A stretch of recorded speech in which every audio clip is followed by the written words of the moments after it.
It don't make sense. Not a day. Not tomorrow. Not, and now he's running for his life. He gonna himself. He gonna have, yeah, The man got out of his car, went up to that driver window. Boom! The first shot. Boom, boom, boom. Damn, jogged on the side of it while her car just rolling.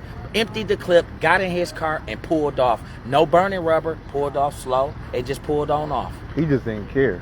They're right there, bro. All 16 shots hit that woman. Wow.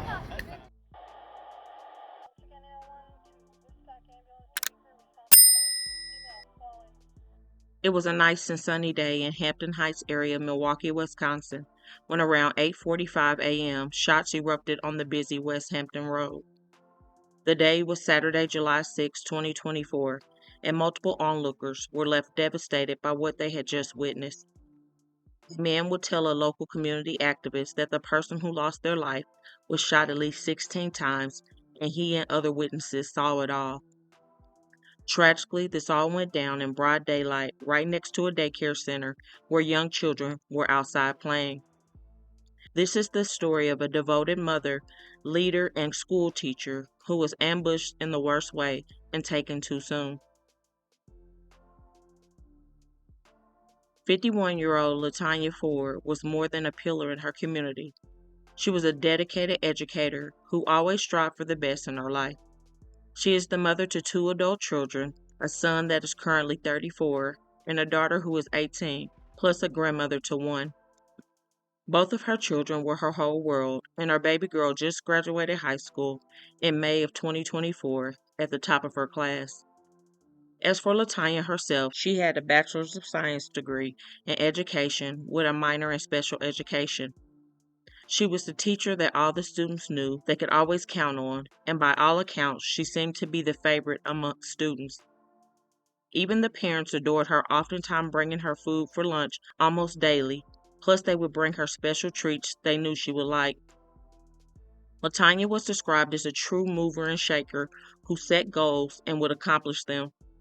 She was often told by many who knew her that she was their inspiration, and she set a standard for education that anyone would be proud of. Back in 2020, she decided to become a homeowner for the first time, at the time when furloughs and pay cuts were common because of the COVID-19 pandemic. She was featured on the news for Milwaukee's Rebound Report to encourage first-time homeowners that they can do it too, even if they were single and just needed to put the work in. She was truly a light in the world and loved helping others. Even though she shared a lot about her life online and through social media, Latonia, for the most part, kept her love life private. She was recently in an 8-year relationship with a now 52-year-old Kenny Knight. Kenny was a big part of her family, and she was a big part of his. Though the pair did not share kids together, Kenny was a father as well to sons and daughters. According to Kenny, Latonia had decided in the summer of 2024 to remove herself from their relationship at that time. Kenny stated that she allegedly started seeing someone else and that he moved out of the home she bought on July 1st, 2024. Sadly, no one foresaw what was going to happen less than a week after Kenny moved out.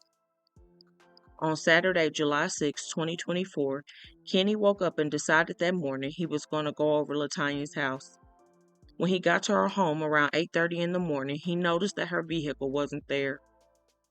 According to Latonia's sister, she had left that morning to pick up a friend, and the 2 ladies had plans for a girls' day out.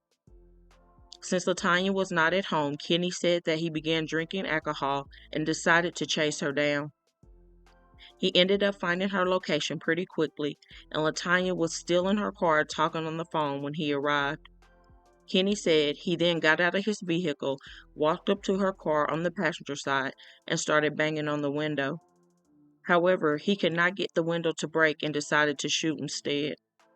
According to witnesses, they said a man emptied the whole clip into a woman and left like it was normal, right next to a daycare in the daytime hours on a busy street. Once the unknown male at the time left the location, other witnesses ran over to try to render help, but sadly, it was too late. Latonia was gone. According to the criminal complaint, Milwaukee Police Department officers responded near 57th and West Hampton on Saturday, July 6 around 8:49 a.m. for a shooting. Upon arrival, officers observed a female inside a vehicle struck by gunfire. Latonia was inside the vehicle with noticeable gunshot wounds, and the driver's window had been shot out. Members of the Milwaukee Fire Department also arrived on scene, and Latonia was tragically pronounced unalive just before 9 a.m. Per the complaint, Latonia had been shot 16 times, and the 16 spent 10mm shell casings were recovered from the scene. But our big story tonight, family and friends say a beloved Milwaukee public school teacher was gunned down Saturday morning. Milwaukee police, they believe that this shooting is domestic violence related. I had a chance to speak with the victim's sister. She says that her sister's ex-boyfriend actually followed her and then shot her 15 times. I'm angry and I want to know why he took my sister's life. Cheryl Ford Ross wants justice for her sister. Saturday, Milwaukee police say Ford was shot at 57th and Hampton. She was 51 years old. Detectives say the shooting is domestic related. This was not Kenny's first run-in with the law, and he had did time behind bars. He had previously been convicted of substantial bodily harm and physical injury in Milwaukee County back in November 2002. A little after 9:20 that same morning, Kenny arrived at the MPD District 4 location and allegedly told an officer, "Morning, boss. I'm here to turn myself in. I just shot my girlfriend." At this point, detectives conducted an interview with Kenny, and he went on to explain everything I already went over. He told about the 8 years, the moving out recently, coming to the home that day, stalking her down, and then executing her in broad daylight. It's like the enemy is snatching souls left and right, causing people to lose compassion for all humanity. Just dark and sad. The day after the tragedy, about 100+ people, including family, friends, students, and many more, gathered for a balloon release wearing purple, Latonia's favorite color, to honor her. Latonia's sister spoke with the news outlets and said, her crazy boyfriend for 8 years, he didn't want her, but he didn't want anyone else to have her. What Kenny did was so selfish and senseless. Latonia worked so hard to provide for her family and to build her future, and should still be here. After Kenny was booked in jail, he had his first court appearance on July 10th and is facing the following criminal charges: first-degree intentional unaliving, use of a dangerous weapon, and possession of a firearm by a felon. I am so glad he turned himself in so that this family can find some peace knowing that he is off the street and can prayerfully get the justice they deserve in the future. However, no amount of time he gets will be able to fill the void of a wonderful woman missing from this side of earth. A woman that should still be here, being a light to all who knew her. My thoughts and prayers go out to the loved ones of Latonia's, and I hope that they get the justice they so deserve. So please don't forget to comment your thoughts and prayers for this family in their difficult time, and hit that like button and share to make your people aware. And as always, remember to stay woke. Things change quickly.